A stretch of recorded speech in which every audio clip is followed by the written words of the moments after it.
Trailer കൊള്ളാം, നല്ല trailer, നല്ല ക്വാളിറ്റി ട്രെയിലർ. ഇത്രയും പ്രതീക്ഷയില്ല. പൃഥ്വിരാജ് സംവിധാനം കൂടെ ആകുമ്പോൾ എന്തായാലും കൊള്ളാം. കാരണം ഇതിലെ BGM ഒക്കെ തന്നെ ഈ സിനിമ വന്നപ്പോൾ തന്നെ പറയുന്നുള്ള ദീപക് ദേവിന് പകരം വല്ല അനിരുദ്ധോ അങ്ങനെയൊക്കെ പറഞ്ഞു. പക്ഷേ അങ്ങനെയൊന്നും ഒരു ആവശ്യമില്ല, നല്ല കിടിലോട്ട് ചെയ്തിട്ടുണ്ട്. വന്നു, ഞാൻ വിചാരിച്ച അതിന് മുകളിൽ എന്തെങ്കിലും വന്നിട്ടുണ്ട്.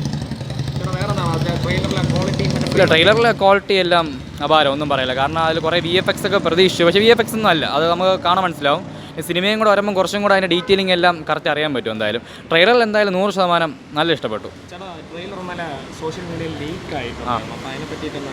ലീക്ക് അത് വെറും തെണ്ടിത്തന്നെ പരിപാടി. കാരണം അവർ ഇത്രയും പ്രതീക്ഷയോട് സിനിമ കൊണ്ടുവരുന്നുണ്ട്. അത് ഇന്ന് 1:08 PM വരുന്നു പറഞ്ഞ് ഇത്രയും പെട്ടെന്ന്, അത് ഇന്ന് മുംബൈയിൽ നിന്ന് ട്രെയിലർ ലോഞ്ച് ഉണ്ട് ഹിന്ദിയുടെ, അങ്ങനെ കേട്ടത്.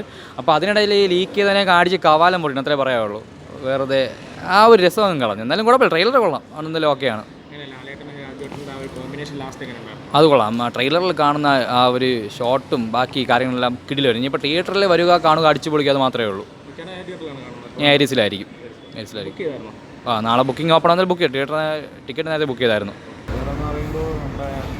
ലൂസിഫർ ഫസ്റ്റ് പാർട്ടിനെക്കാളും സെക്കൻഡ് പാർട്ട് എനിക്ക് പേഴ്സണലി നല്ലൊരു ഫീലാണ് വന്നത്. ട്രെയിലറിൽ എനിക്ക് നല്ലൊരു ഫീലാണ് വന്നത്. കാരണം ഫസ്റ്റ് പാർട്ടിൽ കേരളീയ രാഷ്ട്രീയത്തിനെ പറ്റി പറയുന്നത്, സെക്കൻഡ് പാർട്ടിൽ ഇപ്പോൾ ബോംബും കാര്യങ്ങളും. ഫസ്റ്റ് പാർട്ടിൽ വിക്കേട്ട മാത്രമാണ് ഈ ഗണ്ണൊക്കെ വെച്ച് ചെയ്തുകൊണ്ട്. സെക്കൻഡ് പാർട്ടിലായപ്പോൾ ലാലേട്ടനും എബ്രഹാം വന്ന് പൊളിക്കുമെന്നാണ് എൻ്റെ പേഴ്സണൽ.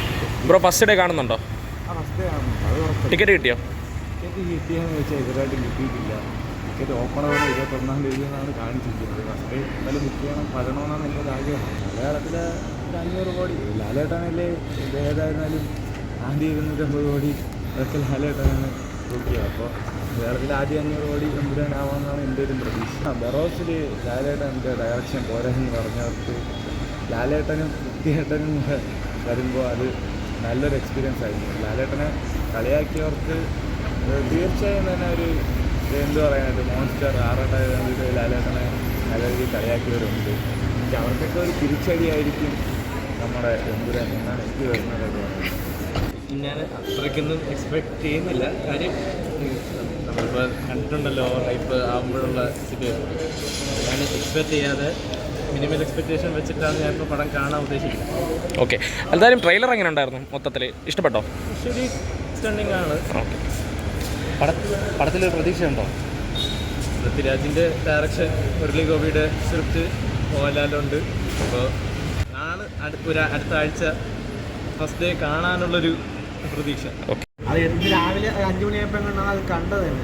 അപ്പം ഇത് ഇന്ന് 1:30 ഇറങ്ങേണ്ട സാധനം ഈ സമയത്ത് ഇറങ്ങിയെന്ന് തിരിച്ചു. പക്ഷേ കണ്ടപ്പം മൈൻഡ് ബ്ലോയിങ് ആണ്. സോ പൃഥ്വിരാജിലാണ് എക്സ്പെക്ടേഷൻ. കാരണം പുള്ളി ലാലേട്ടനെ ഉപയോഗിക്കാൻ അറിയാവുന്ന ചുരുങ്ങിയ ലാലേട്ടനാണ് കറങ്ങി പൃഥ്വിരാജ്. 500 എത്ര കോടി എന്നുള്ള ഉപരി നല്ലൊരു എക്സ്പീരിയൻസ് ആയിരിക്കും. കാരണം മറ്റേ ഫസ്റ്റ് പാർട്ട് എടുത്താലും ഒരു 6 മിനിറ്റ്സ് മാത്രം എങ്ങാണ്ട് ഡ്യൂറേഷൻ അധികം കാണിക്കുന്നുണ്ട്. 2 മിനിറ്റ് 59 മിനിറ്റ് എങ്ങാണ്ട് ഉള്ളൂ തോന്നുന്നു. ബട്ട് എന്നിരുന്നാൽ പോലും ഈ പടം പിടിച്ചിരുത്താമെങ്കിൽ പിന്നെ അതിന് എന്തുകൊണ്ട് പറ്റും കൂടാ. എന്തായാലും നല്ല എക്സ്പെക്ടേഷൻ ഏറ്റവും ഒരു മറുപടി തന്നെ ആയിരിക്കും. മാർച്ച് 27 നല്ല പ്രതീക്ഷയുണ്ട്. കാരണം അതനുസരിച്ച് നാളെ ബുക്കിംഗ് വരുമ്പോൾ നിങ്ങൾക്ക് കറക്റ്റ് അറിയാം. ഇല്ല, ട്രെയിലർ കണ്ടിട്ട് തോന്നിയില്ല. അതിനേക്കാളും ആദ്യം ഇറങ്ങിയ ടീസർ നല്ലതായിരുന്നു എന്ന് ഫീൽ ചെയ്തു. അടുത്ത ആഴ്ച പടം അത്രയൊന്നും വരുന്നില്ല. അത് മലയാളത്തിൽ ഇനി എത്ര വലിയ സിനിമ ചെയ്താലും മലയാളത്തിൽ അത്രയുള്ള കളക്ഷൻ കിട്ടുമെന്നുള്ള പ്രതീക്ഷയൊന്നും ഇതുവരെ നമുക്കില്ല. ഇനി കന്നഡ ഫിലിം ഇൻഡസ്ട്രിയിൽ KGF നേടിയതുപോലെയൊക്കെ ഉള്ളതും അത്ഭുതകരമായിട്ട് നേടി അത്രേ ഉള്ളൂ. അങ്ങനെയൊക്കെ അറിഞ്ഞൂടാ. അത് ട്രെയിലർ കണ്ടിട്ട് അങ്ങനെ ഒരു മറുപടി എന്നൊന്നും പറയാൻ തോന്നിയില്ല. ലാലേട്ടൻ തിരിച്ചു വന്നാൽ മതിയായിരുന്നു ഇനിയെങ്കിലും 6 കൊല്ലത്തിന് ശേഷം. നമ്മൾ ക്യാച്ച് ചെയ്തു.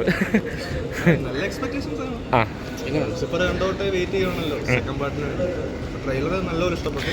ടീസർ ഇഷ്ടപ്പെട്ടതിനെക്കാട്ടും ട്രെയിലർ ഇഷ്ടപ്പെട്ടു. നല്ല expectations. Empuraan trailer mind blowing ആയിരുന്നു. കാരണം ഇന്നലെ ലീക്കായിരുന്നു.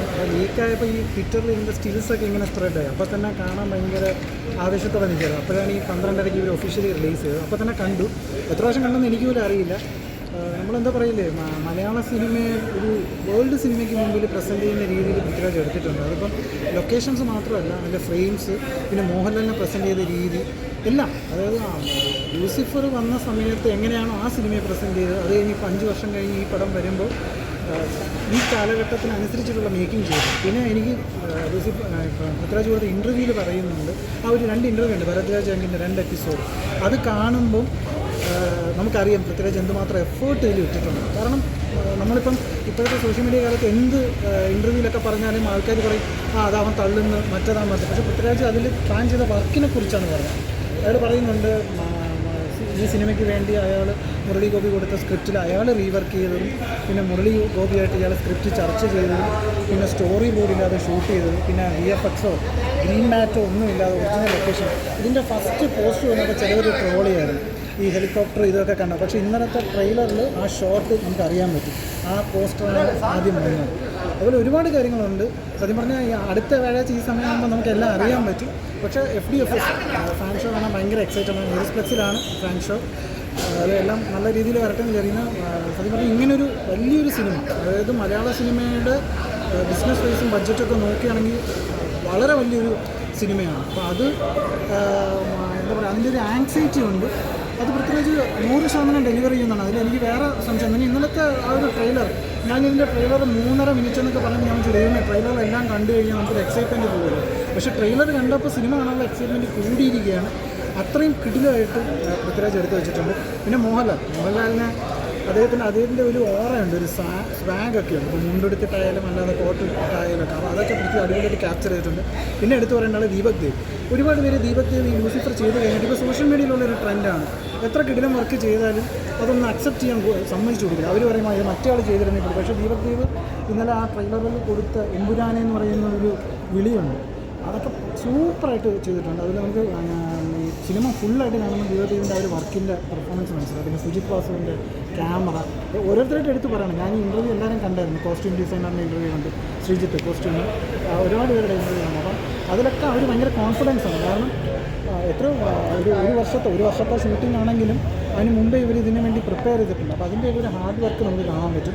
എമ്പുരാൻ സിനിമ മലയാള സിനിമയുടെ ഒരു പ്രൈഡ് ആയിരിക്കും എന്നാണ് ഞാൻ വിശ്വസിക്കുന്നത്. ഇതിനു മുമ്പ് കുറച്ച് പടങ്ങൾ പാളിപ്പോയിട്ടുണ്ട്, വലുതായിട്ട് വന്ന് പാളിപ്പോയിട്ടുണ്ട്. അങ്ങനെ ഒരു പാളിച്ച വരാതെ പൃഥ്വിരാജ് ലൂസിഫർ പറഞ്ഞ പോലെ ഒരു ചെറിയ സിനിമ അല്ല എമ്പുരാൻ, ഒരു വലിയ സിനിമയാണ്. അതിൻ്റെ ഒരു സ്കെയിൽ വലുതായിട്ടുണ്ട്. പിന്നെ കുറേ സസ്പെൻസുകളൊക്കെ ഒളിഞ്ഞിരിപ്പുണ്ട്. അതെന്താണെന്ന് നമുക്ക് അറിയാൻ പറ്റും. എല്ലാവർക്കും തിയേറ്ററിൽ വന്ന് നാളെ ഇപ്പോൾ ബുക്കിംഗ് ഓപ്പൺ ആവുകയാണ് 9 മണിക്ക്. അപ്പോൾ ഓൺലൈൻ ബുക്കിംഗ് ഓവർസീസ് എനിക്ക് തോന്നുന്നു അടിച്ചു വാരി കയറുകയാണ്. അപ്പോൾ അതുപോലെ കേരളത്തിലും എല്ലാവരും സപ്പോർട്ട് കൊടുത്ത് നല്ല ബുക്കിംഗ് വരുമെന്നാണ് ഞാൻ വിശ്വസിക്കുന്നത്. ബ്രോ എങ്ങനെ ഉണ്ടായിരുന്നു ട്രെയിലർ? അടാറ് ട്രെയിലറല്ലായിരുന്നു ഇന്നലെ. പക്ഷേ ഞാൻ ആദ്യം തമിഴാണ് കണ്ടത്. ലീക്കായതുകൊണ്ട് അറിഞ്ഞില്ല. പിന്നെ പെട്ടെന്ന് തമിഴ് ഇറങ്ങിയപ്പോൾ പിന്നെ തമിഴാൻ കണ്ടു. അതുകൊണ്ട് നമുക്ക് അത് കണ്ടിട്ട് മലയാളം കാണുന്ന ഒരു സുഖം, അത് മലയാളത്തിൽ ആദ്യം കാണുന്ന സുഖം പോയി കിട്ടി. പക്ഷേ മേക്കിങ്ങൊക്കെ ഒരു രക്ഷയില്ല. ഇപ്പോൾ അത് തിയേറ്ററിൽ ഫസ്റ്റ് ഡേ ഫസ്റ്റ് ഷോ കാണണം, അതിന് വേണ്ടിയാണ് വെയിറ്റ് ചെയ്യുന്നത്. ഇപ്പോൾ നമുക്കിപ്പോൾ അതിപ്പോൾ എങ്ങനെ നമുക്ക് അറിഞ്ഞൂടാ. ഇനിയിപ്പോൾ പ്രൊമോഷൻ സ്ട്രാറ്റജി ആണോ എന്താണെന്ന്, എല്ലാം നടക്കുന്നതെല്ലാം നല്ലതിന്. പടം നന്നായാൽ അറിഞ്ഞൂടാ, ആയാൽ നല്ലതാണ്. അതെ, ഇപ്പോൾ റിലീസ് ഇപ്പോൾ എല്ലായിടത്തും നല്ല ഡിസ്ട്രിബ്യൂട്ടേഴ്സാണ് റിലീസ് ചെയ്യുന്നത്. നോർത്ത് ഇന്ത്യ ആയാലും കർണാടക ഹോംബാലയ, തമിഴ്നാട് ഗോകുലൻ ഡയറക്റ്റാണ് റിലീസ് ചെയ്യുന്നത്. അപ്പോൾ എന്തായാലും വൈഡ് റിലീസായിരിക്കും. പടം ഒന്ന് കൊളുത്തുവാണെങ്കിൽ, ഒന്ന് വേർഡ് ഓഫ് മൗത്ത് കൂടി പോസിറ്റീവ് കിട്ടുവാണെങ്കിൽ, ഇപ്പോൾ ഫാൻസുകാർ പറയണ പോലെ ലാലേട്ടൻ്റെ ബോക്സ് ഓഫീസ് പൊട്ടൻഷ്യൽ എന്താണെന്ന് അറിയില്ല. കേരളത്തിൽ അങ്ങനെ ചാൻസ് ഇല്ല. മറ്റ് സംസ്ഥാനങ്ങൾ എന്ന് പറയുമ്പോൾ തമിഴ്നാട്ടിൽ ഇപ്പോൾ വിക്രമത്തിൻ്റെ ഫാൻസ് കയറാനായിരിക്കും. നമുക്ക് കേരളത്തിൽ മോഹൻലാലിൻ്റെ പടം ഉള്ളപ്പോൾ ഫാമിലി ആയാലും പിള്ളേരായാലും എല്ലാവരും അതിന് പോയിട്ട് അടുത്തൊരു ഓപ്ഷൻ എല്ലാ പടവും വിജയിക്കട്ടെ. സ്ക്രീൻ കിട്ടുവാണെങ്കിൽ പോസിറ്റീവ് വരുവാണെങ്കിൽ എന്തായാലും ആൾക്കാർ കയറും. ഇപ്പോൾ തന്നെ മാർക്കോ ഹിന്ദിയിൽ പോയി ഇത്രയും കളക്ട് ചെയ്തു. അതിപ്പോൾ അതാ പടം കൊള്ളാമെങ്കിൽ ആൾക്കാർ കയറും. നോക്കാം, അല്ലാതെ ഇപ്പോൾ എന്താ പറയണമെന്ന് അറിഞ്ഞില്ല. സിനിമ സംസാരിക്കട്ടെ, നോക്കാം. അതിനാണ് എല്ലാവരും വെയിറ്റ് ചെയ്യണത്. മോഹൻലാലോട് തിരിച്ചു ഒരു പുള്ളിയുടെ ഫാൻസ് മാത്രമല്ല, ഇൻഡസ്ട്രി മാത്രമല്ല, ഇപ്പോൾ ഏതെല്ലാം മലയാളികളും അതിനെ തന്നെ ആഗ്രഹിക്കുന്നത്. ഇപ്പോൾ ലാസ്റ്റ് ആസ്വദിച്ച് കണ്ട പടം എന്ന് പറയുമ്പോൾ മരക്കേറായിരിക്കും, പക്ഷേ ഇഷ്ടപ്പെട്ട പടമായിരുന്നു. പക്ഷേ ആ ഒരു എക്സ്പെക്ടേഷൻ ഹൈപ്പ് കൂടിക്കൊണ്ടൊന്നുമില്ല. പുലിമുരുകനായാലും ലൂസിഫർ ഇറങ്ങിയിട്ട് ഇപ്പോൾ 6 വർഷമായി. എങ്കിലും ഇപ്പോൾ വീണ്ടും ടി വിയിലിടുമ്പോൾ അത്രയും അതിനുള്ള റീവാച്ചിനുള്ളതുണ്ട്. ഇപ്പോൾ തന്നെ ലൂസിഫർ റിലീസായിട്ടുണ്ട്. അതാ അത് കണ്ടിട്ട് പിന്നെ പൃഥ്വിരാജ് ഒരു ഡയറക്ടറുള്ളൊരു പ്രതീക്ഷയും ബാക്കി ടെക്നീഷ്യൻസ് ആയാലും എല്ലാം ആ ഒരു പ്രതീക്ഷയുണ്ട്. 27 വേണ്ടി വെയിറ്റിംഗാണ്. ഇപ്പോൾ എക്സ്പെക്ട് ചെയ്യണമെന്ന് പറയുമ്പോൾ അവഞ്ചേഴ്സ് എല്ലാവരും കൂടി വന്ന് നിൽക്കണ പോലെ, അതാ മനുഷ്യൻ്റെ ഇമാജിനേഷൻ എക്സ്പെക്ടേഷൻ ഒരു പരിധിയില്ലല്ലോ. ഇപ്പോൾ നമുക്ക് എന്തായാലും പടം എടുത്തു, എന്താ പറയുക, എക്സ്പെക്ട് ചെയ്യുന്നുണ്ട്, ഇല്ലെന്നും ഒരിക്കലും പറയാൻ പറ്റില്ല. എക്സ്പെക്ടേഷൻ വരും, എന്തായാലും വരും. മീറ്റ് ചെയ്യുമോ നോക്കാം. നമുക്ക് നല്ലൊരു ട്രീറ്റ് കിട്ടിയാൽ സമാധാനമാണ്, സന്തോഷമാണ്. ബ്രോ ശരിക്കും പ്രതീക്ഷിക്കാത്ത സമയത്ത് ഇന്നലെ രാത്രിയാണ് ട്രെയിലർ വന്നത്. നമ്മൾ ഒരിക്കലും പ്രതീക്ഷിച്ചില്ല ആ ഒരു ടൈമാണെന്ന്. പക്ഷെ നമ്മളെല്ലാവരും ഇന്നാണ് കാത്തിരുന്നത് വരുമെന്ന്. പക്ഷേ സംഭവം വന്നു. ഒരു രക്ഷയില്ല. മലയാള സിനിമയിൽ എന്ത് പറയാനാണ്, കളക്ഷനിലാണെങ്കിലും പ്രതീക്ഷയിലാണെങ്കിലും എല്ലാം ഒരുപടി മുകളിൽ തന്നെയാണ് പടം ഒരു രക്ഷയില്ല. പടം നല്ല രീതിയിൽ ഓടുമെന്നുള്ളത് ട്രെയിലർ കൊണ്ടുള്ള. അപ്പോൾ അത് മാത്രമല്ല പ്രതീക്ഷ കൂടി. അതാണ് ഏറ്റവും വലിയ പേടി. കാരണം ഇത്രയും പ്രതീക്ഷ വെച്ചിട്ട് നമ്മൾ പോകുമ്പോൾ ഉറപ്പായിട്ടും അത് പൂർത്തി ചെയ്യുന്ന ഒരു ഉറപ്പുണ്ട്. ഉറപ്പായിട്ടും ഇന്ത്യൻ സിനിമയെ പോലെ തന്നെയാണ്. കാരണം എന്താ പറയുക, ഇപ്പം പറഞ്ഞതുപോലെ നല്ല രീതിയിൽ നമ്മൾ മലയാള സിനിമയിൽ നമ്മൾ ആരും പ്രതീക്ഷിക്കത്തില്ല. കാരണം ഒരുപാട് പടം വന്നിട്ടുണ്ട്, ഇതുപോലെ പ്രതീക്ഷ വെച്ച് ഒരുപാട് പടം വന്നിട്ടുണ്ട്. പക്ഷേ അതൊക്കെ വെച്ച് നോക്കുവാണെങ്കിൽ ഇത് ഒരു പടി മുകളിൽ തന്നെയാണ്. ഞാൻ പറഞ്ഞില്ലേ, മോഹൻലാലിൻ്റെ ഒരു തിരിച്ചുവരവ് തന്നെയാണ്. വേറെ ഒന്നുമില്ല. പലരും കളിയാക്കിയിട്ടുണ്ട്, അറിയാമല്ലോ. പലരും ഒരുപാട് പടങ്ങൾ വന്നപ്പം കളിയാക്കിയിട്ടുണ്ട്. അതിനൊക്കെ ഉള്ള ഒരു മറുപടിയായിട്ട് ഈ ഒരു പടം വരും. മലയാള സിനിമ, തമിഴ് സിനിമ അങ്ങനെ പറഞ്ഞിട്ട് കാര്യമില്ല. ഇന്ത്യൻ സിനിമ എന്ന് തന്നെ പറയാം. കാരണം ഇന്ന് മലയാളത്തിൻ്റെ ആ റേഞ്ച് മാറി, മനസ്സിലായി. ഇന്ന് ഇത് വന്നിട്ട് കാര്യം നമ്മുടെ എമ്പുരാൻ വന്നിട്ട് പാൻ ഇന്ത്യനാണ്. അപ്പോൾ അതുപോലൊക്കെ വരുമ്പോൾ ഇതൊരു ഇന്ത്യൻ സിനിമ തന്നെയാണ്. ഒരിക്കലും ഒരു മലയാള സിനിമ എന്ന് പറഞ്ഞ് കുറച്ചോ അല്ലെങ്കിൽ ഇതെന്ത് പറയാനാ അത്രയ്ക്ക് ഉള്ളൂ. പലരും പറയുന്നുണ്ട് ഈ ഒരു പടമല്ലേ എന്ത് കൂടിപ്പോയാന്ന്. പക്ഷെ അതൊന്നുമല്ല. പലരുടെയും പ്രതീക്ഷ തെറ്റിച്ച് വൻ ഹൈപ്പിൽ വരുന്നത് മാത്രമല്ല, ആ ഒരു പ്രതീക്ഷ പൂർത്തി ചെയ്യുമെന്നുള്ളത് ഉറപ്പാണ്. ഒരിക്കലും പ്രൊമോഷൻ ആവാൻ വഴിയുണ്ട്, ഒരിക്കലും അങ്ങനെ ലീക്കാവാനൊരു വഴിയില്ല. കാരണം ഇത്രയും നല്ലൊരു, അതും പൃഥ്വിരാജ്, ആൻ്റണി പെരുമ്പാവൂർ, ഇങ്ങനെ ഒരു വലിയൊരു ടീമിൻ്റെ കീഴിൽ ഒരിക്കലും ലീക്കാവാൻ വഴിയില്ല. പിന്നെ എന്താണെന്ന് അറിയില്ല. പക്ഷേ തെന്നിത്തനം അങ്ങനെ പറയാൻ പറ്റില്ല. കാരണം നമ്മളിപ്പം ഇപ്പോഴാ 27 വരും എന്നുള്ള കാത്തിരിപ്പിലാണ്. നാളെ വരും ആ ഒരു പ്രതീക്ഷയിൽ നമ്മളിരിക്കുകയാണ്. അപ്പോൾ ഈ 1 മണിക്ക് വരുന്ന ട്രെയിലർ രാത്രി 12 മണിക്ക് വരുന്നതിൽ അത് സന്തോഷം തന്നെയാണ്. അപ്പം മൊത്തത്തിൽ ട്രെയിലർ എങ്ങനെയുണ്ട്? ഒറ്റ വാക്കിൽ പറയാം. ട്രെയിലർ തൂക്കിയടിയാണ്, ഒരു രക്ഷയില്ല. ഇത് വേറെ ലെവൽ സംഭവമാണ്. എന്തായാലും നമ്മൾ പറയും പോലെ സംഭവം വെട്ടിക്കെട്ടായിരിക്കും, ഒരു രക്ഷയില്ല. ശരിക്കും പറഞ്ഞാൽ എന്തു പറയാനാണ്, നമ്മൾ കാത്തിരുന്ന ഒരു പ്രതീക്ഷ ഉണ്ടല്ലോ. നമ്മൾ ഹൈപ്പ് കൂട്ടി വരുന്നില്ലേ, ഇത് ഇനിയും കൂട്ടിക്കോ, ഇരട്ടിയാക്കിക്കോ, ഒരു രക്ഷയില്ല. ഇത് നിങ്ങളുടെ പ്രതീക്ഷ പൂർത്തി ചെയ്യുന്നതിൽ ഒരു മാറ്റവുമില്ല.